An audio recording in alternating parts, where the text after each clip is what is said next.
Hello everyone, आज की इस वीडियो में हम क्लास थर्ड के विषय हिंदी के मिड टर्म एग्जाम को सॉल्व करेंगे। तो आइए शुरू करते हैं। क्वेश्चन है, दिए गए अनुच्छेद को ध्यानपूर्वक पढ़ें और सही विकल्प को चुनिए। तो यहाँ पर ये अनुच्छेद दिया गया है, पहले इसे ध्यान से पढ़ना है।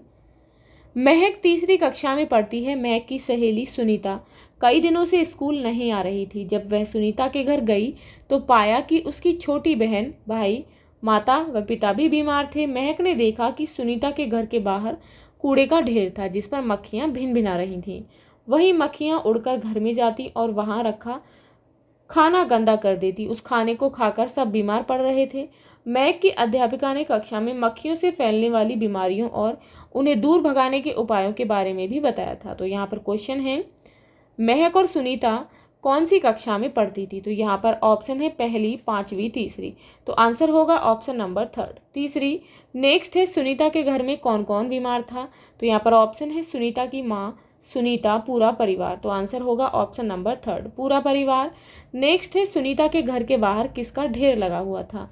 तो यहाँ पर ऑप्शन है लकड़ी का, कूड़े का, मिट्टी का। तो आंसर होगा ऑप्शन नंबर सेकंड, कूड़े का।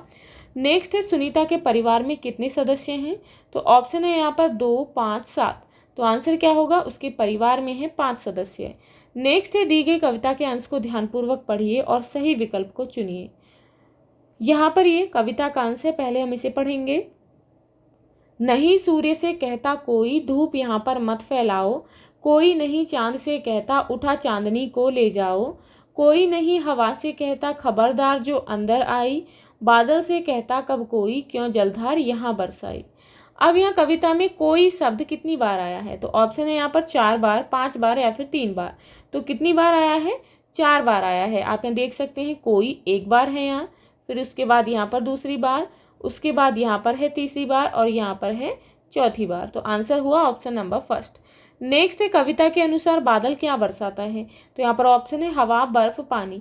तो कविता के अनुसार बादल पानी बरसाते हैं। तो आंसर होगा ऑप्शन नंबर थर्ड। अब नेक्स्ट है, धूप हमें किससे मिलती है?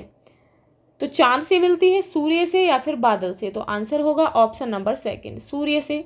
नेक्स्ट है, कविता के अनुसार किसे अंदर आने को कोई मना नहीं करता? तो ऑप्शन है यहाँ पर बादल, चांदनी, हवा। तो आंसर होगा ऑप्शन नंबर थर्ड, हवा।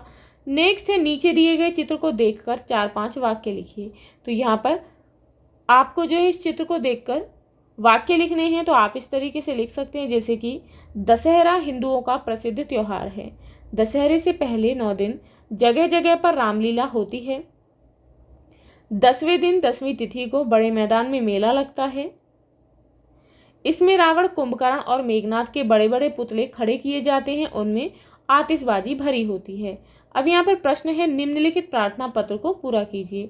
तो यहाँ पर है, सेवा में श्रीमान या श्रीमती, प्रधानाचार्य या प्रधानाचार्य जी, नगर निगम विद्यालय दिल्ली। महोदय, महोदय, सविनय निवेदन यह है कि मैं कक्षा का हूँ। तो यहाँ पर सभी अपना नाम लिखेंगे इस तरीके से कि मैं रमेश कक्षा का हूँ, यानी कि कक्षा 3 का छात्र हूँ। तो यहाँ पर अपनी कक्षा का नाम लिखेंगे। महोदय, महोदया, अगले सप्ताह मेरी बड़ी बहन का विवाह होने जा रहा है, अतः मुझे 1 दिन का अवकाश चाहिए। आशा है कि आप मुझे दिनांक से तक का अवकाश देने की कृपा करें, धन्यवाद। तो यहाँ पर जो है, अतः मुझे 1 दिन, यदि आपको 1 दिन का अवकाश चाहिए तो यहाँ पर लिखेंगे दिन, एक लिखा हुआ है। यदि आपको कई दिन का अवकाश चाहिए तो यहाँ पर दिया गया है दिनांक, तो उसके लिए आप क्या करेंगे, 1 को काट देंगे और यहाँ पर जो है दिनांक लिख देंगे, जैसे कि 16 अक्टूबर से 20 अक्टूबर तक का अवकाश देने की कृपा करें। तो आप इस तरीके से यहाँ जो है दिनांक लिख देंगे और यहाँ 1 को काट देंगे। और यदि आपको 1 दिन का अवकाश की ज़रूरत है तो यहाँ पर 1 लिखेंगे और दिन लिखेंगे और यहाँ पर इसे खाली छोड़ देंगे। आपका आज्ञाकारी शिष्य या शिष्या, तो यहाँ पर सभी अपना नाम लिखेंगे। तो आप इस तरीके से इस प्रार्थना पत्र को पूरा करेंगे। अब यहाँ पर नेक्स्ट है, उल्टे अर्थ वाले शब्द बॉक्स में से छांट कर लिखिए। तो यहाँ पर बॉक्स में है सच, जीत, आसान। हार का विलोम शब्द होता है जीत, मुश्किल का होता है आसान और झूठ का विलोम शब्द होता है सच। अब यहाँ पर प्रश्न है, दिए गए उदाहरण को देखते हुए नीचे लिखे शब्दों के रूप बदलिए। तो यहाँ पर जैसे कि उदाहरण है, मोर का मोरनी, तो पंडित का क्या होगा, पंडिताइन। औरत का पुरुष, धोबी का धोबिन। नेक्स्ट है, नीचे दिए गए शब्दों का उनके अर्थ से मिलान कीजिए। तो हिम्मत का अर्थ क्या होता है, साहस। अक्ल का बुद्धि, पोखर, तालाब, खुशबू, गंध। तो आप इस तरीके से मैचिंग करेंगे। नेक्स्ट है अवंती की प्रशंसा सुनकर किसे ईर्ष्या होने लगी। तो आंसर होगा एक सेठ को अवंती की प्रशंसा सुनकर ईर्ष्या होने लगी। जब अवंती ने जो है अपनी रंगाई की यानी कि कपड़े रंगने की दुकान खोल ली और उसकी दुकान जो है वो अच्छी चलने लगी, तो वहाँ पर एक सेठ रहता था जिसे उसके इस काम से यानी कि उसकी दुकान चलने से बहुत ईर्ष्या होने लगी।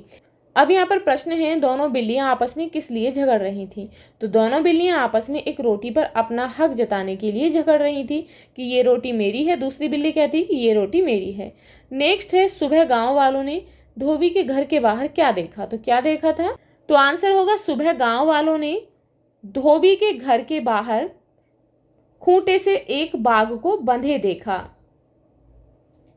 तो आप इस तरीके से इसे कंप्लीट करेंगे। मिलते हैं नेक्स्ट वीडियो में। If you like this video please like and share, and if you are new on this channel please subscribe the channel. Thank you.